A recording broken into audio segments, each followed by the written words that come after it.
Welcome to Family Unmuted, where Ruben and Tiana Estrada open the door to their lives as real estate brokers, owners of a family business, parents, and everything in between. This is our world, Unmuted. Welcome back to Family Unmuted. This is Season 2, Episode 6. The year's definitely flying by, and we are talking about fear versus faith. Right? Faith versus fear. Okay. Faith versus fear. So either way you want to word it. First. Yeah, it's true. So what does that mean? What kind of this is kind of your topic, so we're going to let you lead this one. Well, it just kept coming up in our conversations leading to our last podcast, and then it was sort of ingrained in our last podcast, and so I thought we could take some time to talk about faith versus fear, because I think those are the two things that propel you toward where you're going or keep you from doing something. And I just wanted to have a conversation with that because I've spent a lot of time thinking about both of those, and I've come to the conclusion that it takes the exact same energy to focus on either one of those. And so why do we as individuals choose faith on the positive or fear on the negative? Do you feel like you're more faith-based versus fear-based?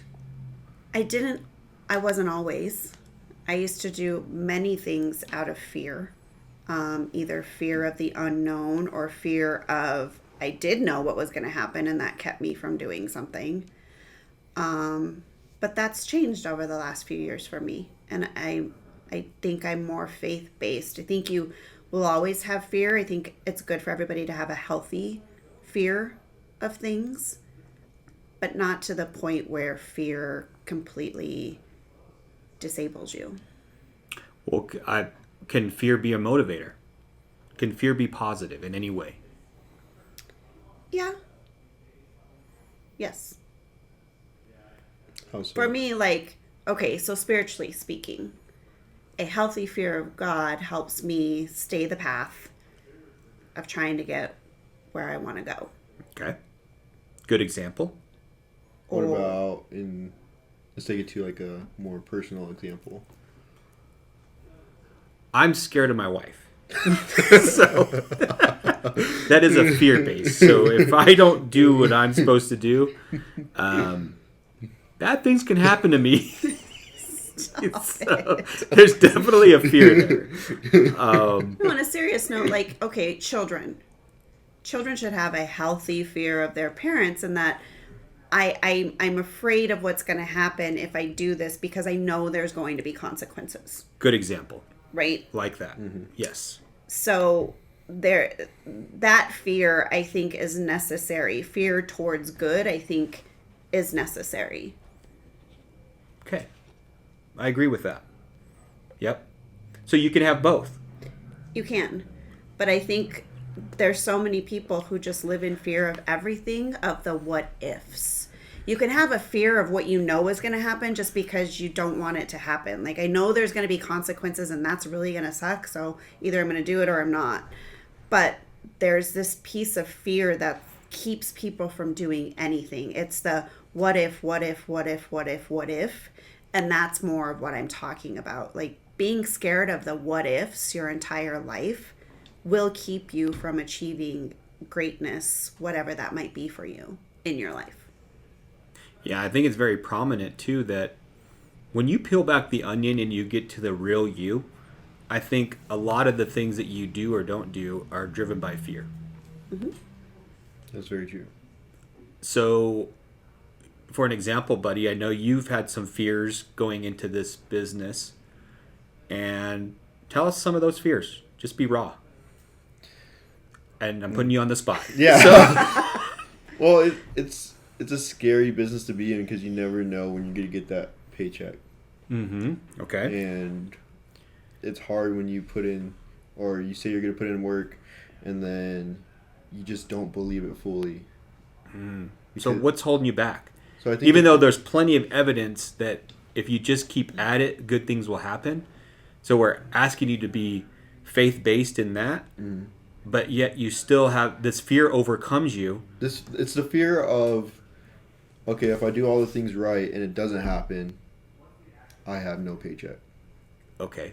But yet, if you did all those things, it could happen. And it will happen. If you don't do And those things, you're guaranteeing it won't happen. Yeah, and Yep. I don't know, I'm always living in the guaranteed. And it's hard in this business to do that. Well, in anything, I mean, Yeah. nothing's guaranteed 100%. Well, I mean, you know, like you guys said, I can go get a 9 to 5 and that's a guaranteed paycheck. Until they lay you off. But then you lose control. Yeah, so it's really finding the... So your fear is coming from mostly financial. Yeah. But your fear of the unknown makes it almost an impossibility for you. Mm-hmm. Okay. Mm-hmm. Because, I don't know, this is just how I work. It's like, even though they proved that it worked, I have to see results myself for me to believe it. So you're like your father. What would that be? It always comes back around to offending me somehow. I'm not offending you. That's not a bad thing. Your face, I you're think like, that's up to me. yeah, we're not No offending offense, you. Yeah. but you're an idiot. No, I'm just saying that you are very proof of concept. I need proof of concept. I'm not just going to go into something blindly. I need proof of concept. No matter how many times it's worked for someone else, I need to know that it works for me. Well, yeah, I think that's healthy.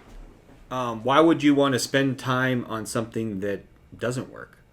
But once I get a model and something is proven to work, I'm okay with going all in it. He's proof of concept. I'm proof of self. Ah. Okay. So you still have issues with your own confidence. Yes. So I always have. So is that fear-based? I think it comes from a certain level of maturity, and that, again, we talked about this in our last podcast. You have to experience things and go out and fail. And for me, like, as your mom, I feel like that's not necessarily a problem with you. You just haven't failed enough to understand that it's not the end of the world if things happen. You haven't had enough experiences to be like, oh, that's what that is. But I'm still here and I'm still going and everything's okay. Mm-hmm. So I get that piece of it. Yeah, I think that's, if you talk to a wise person, they've just failed more than you have. And they've almost embraced failure. In fact, they're like, bring on failure, because that means I'll learn from it and I'll grow from it. Mm-hmm. So I think that's how we become wiser, is that we fail more. But we've talked about, especially in, for instance, school, traditional schooling, elementary, high school, and even college, because we watched Trinity go through that. It is a very fear of failure culture. And I think that it's just been inbred in, especially this generation, where if you fail, that defines you. Mm-hmm. And therein comes the fear. It's almost paralyzing. You're so fearful of that you're just paralyzed and you just don't even try. And we've seen that in spirituality. Personally, I have felt that. You know, if I fail, then I'm done and might as well not even try. And so I've had to work really hard to explore that deeper for me on a personal level and understand how I really feel about that and what it really means. And it takes effort and it takes work. Well, I think the thing is that when you fail, it's a very ego check. Oh, it's very humbling. Yeah, it's like, it's hard to take that pill when you fail, especially when you say that you're going to do something to like a lot of people and then you fail at it and then you just like, whoa, it's a complete shock. The process of failing and then getting back up, it's not like in the movies, like it's not Rocky where you get knocked down and then you stand up and you keep going. It is, I failed.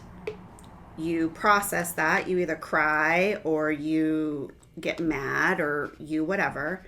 Throw a pity party. You throw a pity party, and then you have to have self-discovery, own what you did in that, which that's never fun. Accountability. Then sometimes you have to go find the person or the thing that you messed up on and apologize. That's never fun.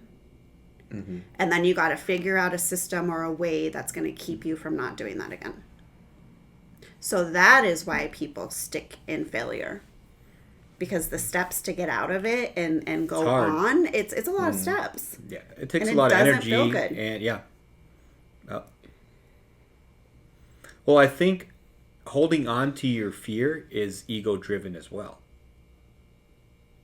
Like, it's all about you. It's a selfish you. It's like, ooh, I don't know how this is going to make me feel, so I'm not going to do it.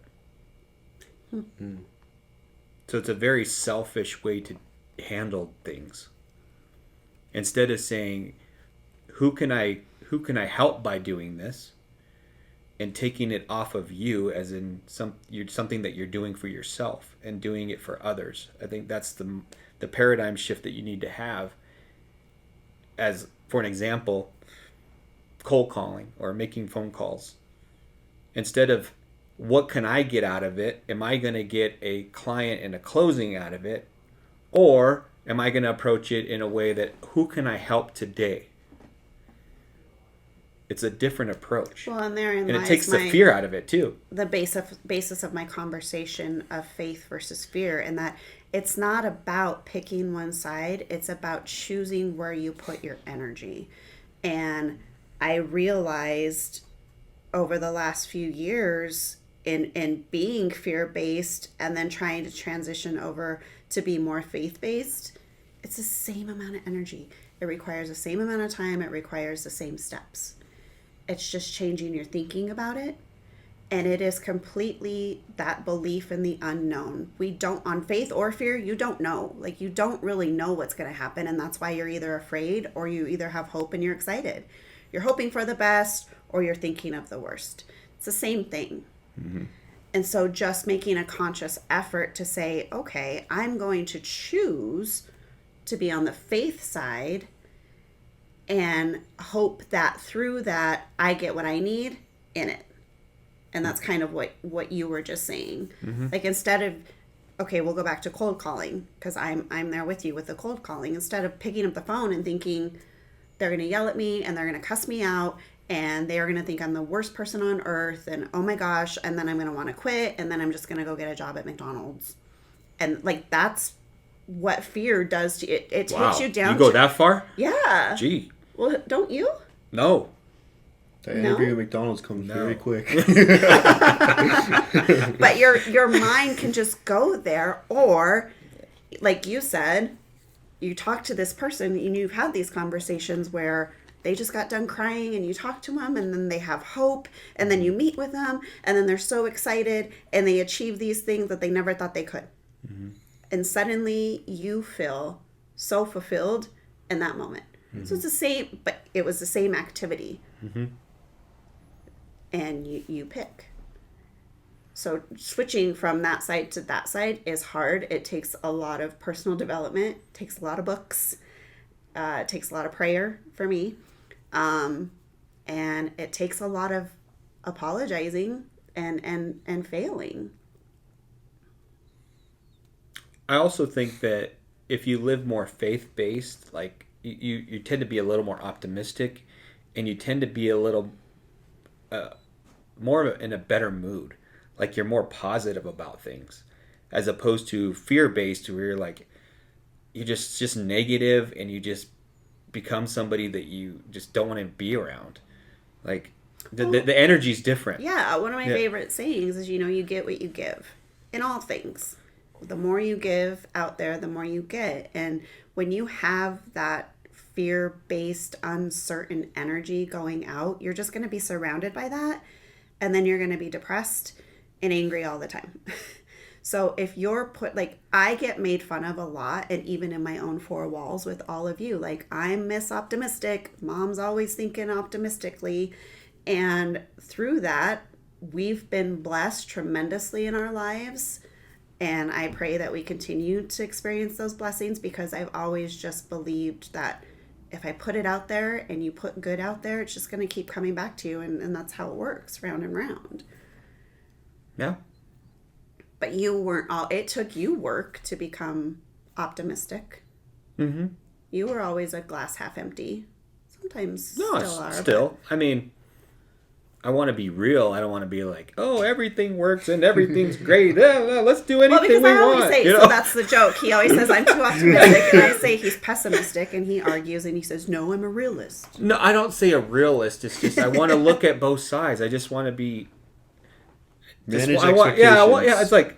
Yeah, I mean, I want to be real. So... and we talked about that a little bit last podcast. Yeah. That be real. I can't be an NBA center. I can't, like, you can't be optimistic to the point where you're just unrealistic. So that's all. So when you are faced with hard decisions or you're at crossroads in your life, which we all continue to be at different times of our lives, and you're at that crossroad, which way do you usually choose? I tend to choose the hardest way. Just because that's just my nature. I don't even know why, but like you've always said, you always want to do it the hardest way possible, and I don't know why that is. Like, I feel like I haven't earned something. I haven't earned success unless I've done it the hardest way possible. It's a weird way to think about it, but that's kind of where I go sometimes. If it's easy, I feel like I'm cheating, and then I'm like, well, did I really earn this? Did I really work hard enough for that? So that's where my mind goes. But when I come across a hard decision to make, I try to get informed. I try to get educated. I try to get feedback, and I guess I just try to figure out. I tend to not do things for myself, and I tend to do more towards helping others. So if I can switch it in a way in my mind that I'm actually helping others, or I'm helping more people by doing this hard thing, then I tend to make the leap. But if I'm doing it just for myself, I tend to not do it. I tend to run away from it. Interesting. Mm-hmm. So would you say that sometimes you operate out of fear because of your feeling of self-worth? No. Do you ever operate out of fear? Yeah, I think so. I have fears. Kind of scared of heights. But I mean, that's kind of gone away as I got older. Like, I care less about what people think. Mm-hmm. That was kind of maybe a fear when I was younger. I care less about, having material things. Like, before, fear was, people aren't going to do business with me because I don't have a certain car, or I don't have a certain look, or I don't have a certain degree, or something like that. So, I mean, I did have those things, but I kind of overcome that with people are going to do business with me because of what I know. And if I can communicate that in a way where we can build trust in a win-win relationship, I think that's when business happens. It's not because of the car that I drive or the suit that I wear or whatever it is. So a lot of my fears have been alleviated throughout the years. I do maybe have somewhat of a fear of success. Like, I don't want to be too successful because I feel like that could be dangerous for me. So maybe that's a fear. So then I tend to self-sabotage, like we've talked about before. It's like, Which is interesting to me, because when you say that, and we all know in this room, you are completely motivated by helping others. So your fear of success is interesting to me, because the more successful you are, the more people you can help. Yeah, but the more attention that it puts on me, and I don't like that. Like, when we were number one in Colorado in 2012 or something like that, I didn't even go to the award ceremony. I didn't want the attention. Like, you go. You're like, no, you have to go. I'm like, I'm not going. And he didn't go. And I didn't go. I had to go by myself. I'm just not going to do it.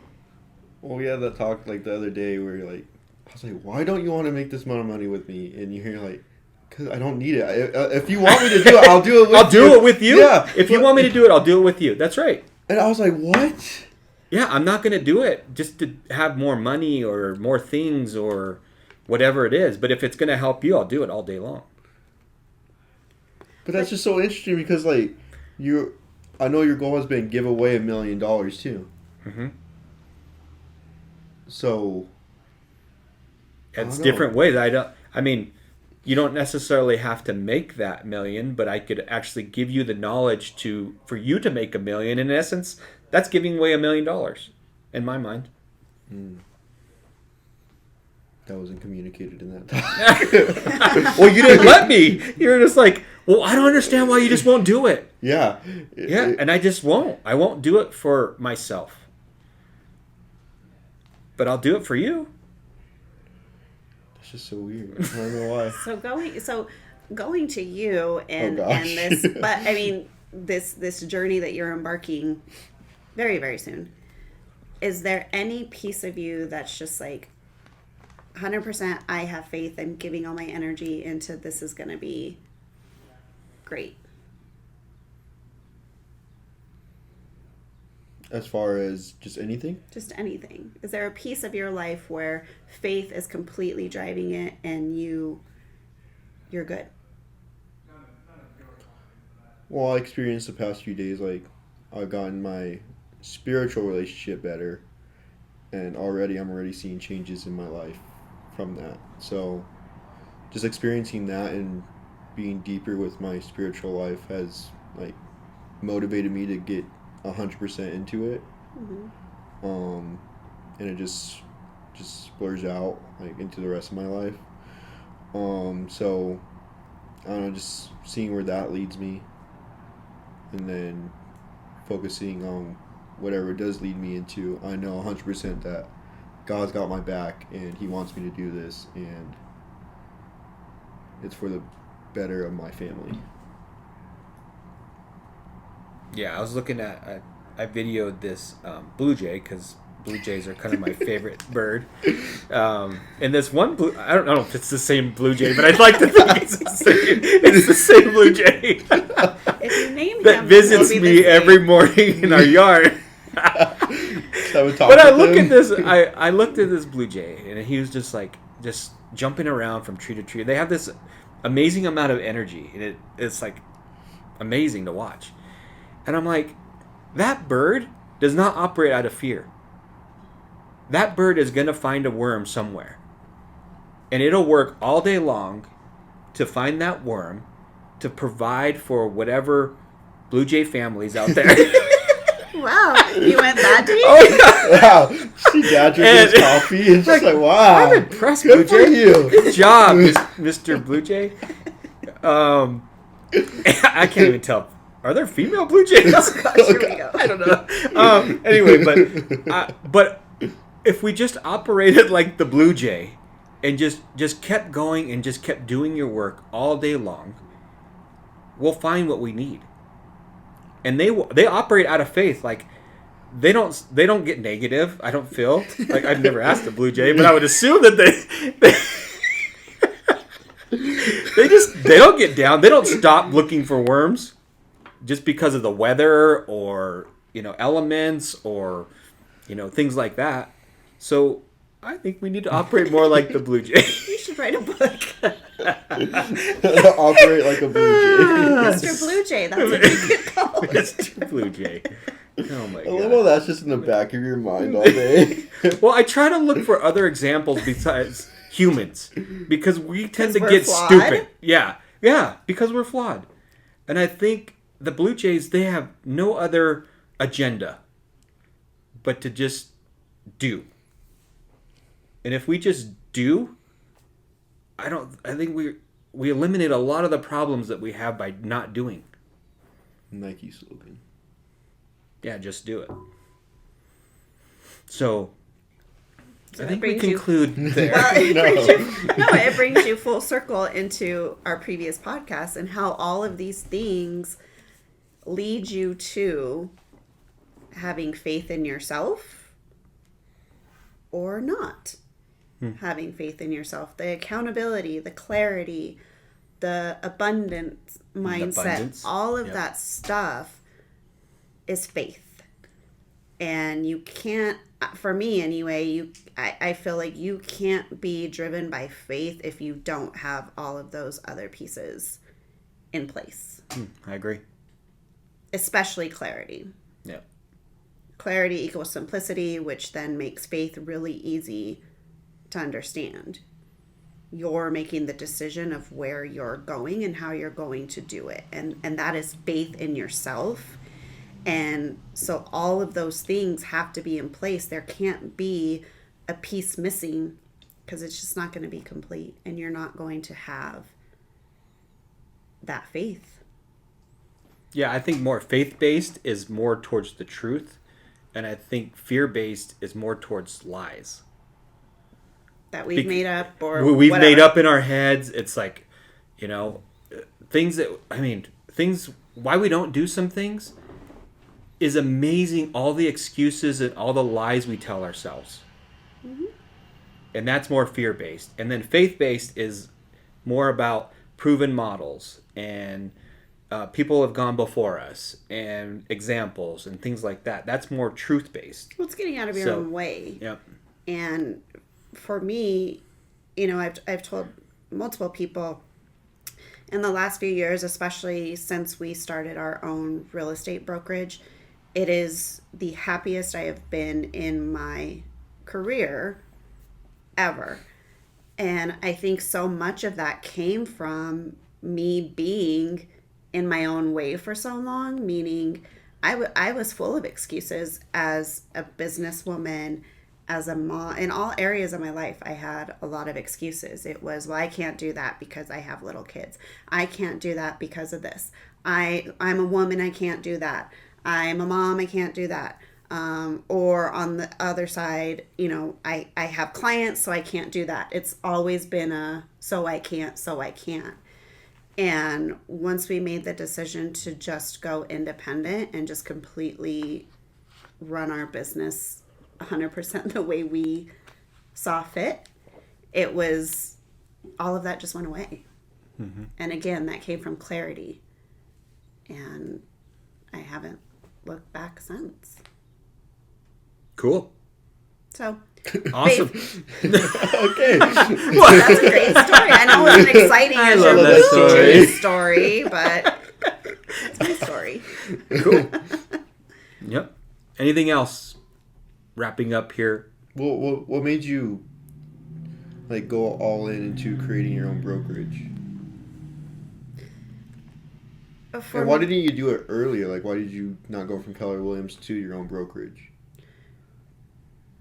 Well, I think for me, why it took us so long, or why we decided, no, we need to do this, it started to be in our previous brokerages a lot of distractions. There were a lot of distractions keeping us from doing what it was that was so important to us, whether that be building a team or working toward a certain unit goal or being with this coach or in this coaching program, there was just a lot of distractions. And we felt pressured to be a part of that. And then as you were doing more business in these bigger brokerages, it was a lot of, can you be on a panel? Can you train this person? Can you do this? Can you do that? And it was taking us away from what it is that we love to do. And that's just help friends and family and clients build their real estate portfolios, whether it's one house or 10. It took us away from that. And so for me, that was a big thing of just, I want to just focus on just that. I don't want any of the outside stuff. That's not the stuff that fills my cup. That's not the stuff that makes me happy. I just want to sit in my little office and sell real estate. And so that for me was kind of what made me want to not.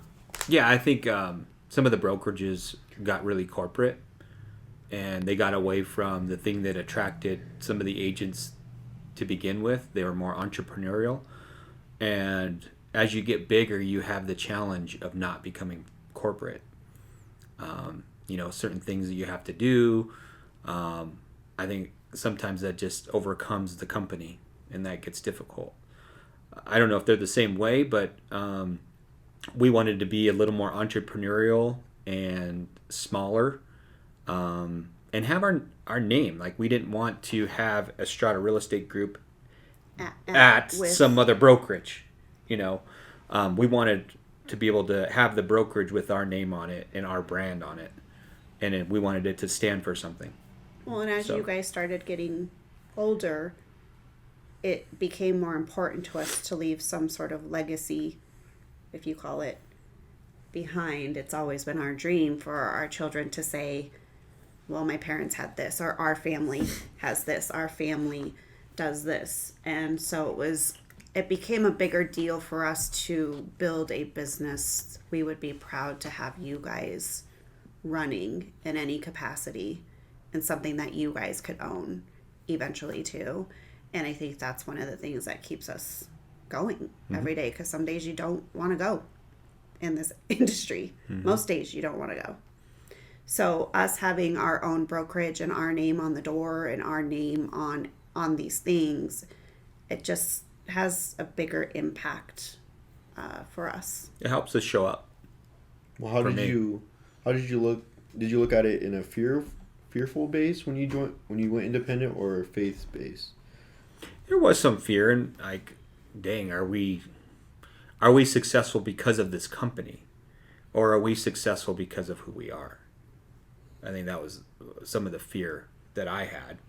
And then just, are we experienced enough to, the buck stops with us, as opposed to, call my managing broker. Yeah, call my managing broker. He'll handle it, or going to him if there's something that we needed as far as real estate wise. But no, but I think we've handled it okay. Yeah, I didn't really have any fear, because it was a long process in deciding to do it, and looking back on the career leading up to us starting our own brokerage, all I thought was, dang, if we could do all of these things in that environment, we for sure can do this. And I'm not a very big risk taker. Like, you're more of a risk taker than I am. But isn't that weird? Because you're more optimistic than I am. I'm optimistic in the comfort. I'm not a huge risk taker. But I was actually the one who was like, we need to do this. We need to start our own brokerage. So, I don't know. It was our time. Yeah. And there's benefits to both. I mean, I'm not saying that being a part of a big company there's not benefits there. There are. I mean, there's 100%. There's healthy competition. I mean, it is lonely. It is kind of, it could be lonely, independent wise. But I think we've gotten over that. Yeah. I think if we were to switch back, I think we'd do it a lot different. We wouldn't be so caught up in. It actually became this like popularity contest. It's like going back to high school. Who knew you more? It's like, oh, who's your coach? Well, I don't have a coach. Or if you say, oh, I have a coach, and they're like, oh, who's your coach? And you're not the coach that's like the top. With a, that means that you're not doing as much production and all that stuff. Yeah. You would go to like the conferences, and everybody has the things and the medals and the, and you're like, well, if I don't have that one, I don't even want to put mine on. Like, it was just kind of an unhealthy, toxic kind of culture. Yeah. It just didn't feel very good. Yeah. And then it becomes kind of like in the NBA, where like you can pad your stats and pad your numbers, and did you really? And it just became this. We should have been awarded based on profitability.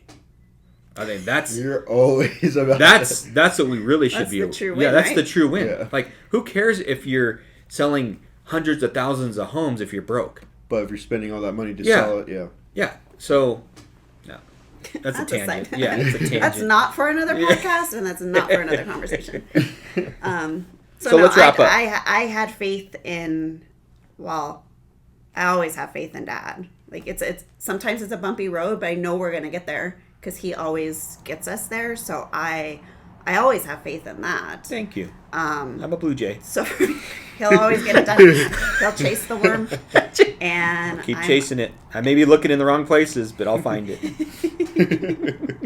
And we encourage you to do the same, bud. Be the Blue Jay. Yep. Just Have keep looking. faith in your role. Have faith in what it is you've been chosen to do. Because at the end of the day, the signs are there, and God's really clear about.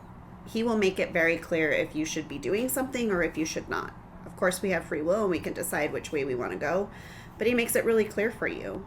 And so you appreciate that clarity and follow that. Mm-hmm. And the other advice I'd give you is that maybe, and I give this to all kids graduating high school, it's like take some time to really figure out what you want to do. Take some time. Like, it takes time. There's so many things so many industries out there, so many professions, so many jobs, so many businesses to own, that you should start sampling some of those. Maybe even in high school. Mm-hmm. Start doing a little summer apprentice, every summer. In high school, that's 4. You could actually go shadow and watch and do and figure out, oh, this is not what I expected, or I really didn't expect this industry to hit me so like in my face that I really like it. Mm-hmm.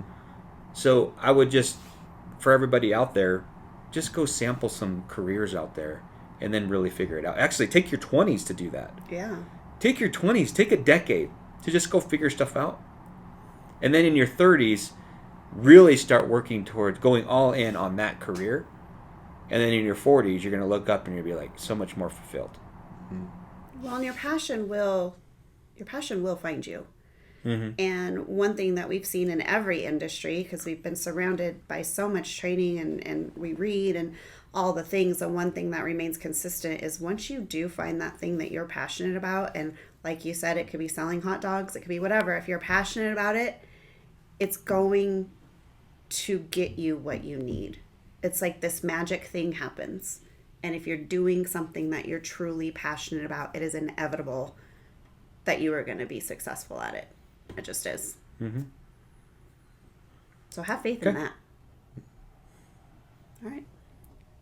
Yeah. A Blue Jay doesn't try to be a pelican.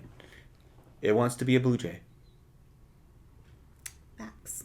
All right. Wow. See you guys. Bye. You and your Blue Jays. It's just so profound how simple it is. Mm-hmm.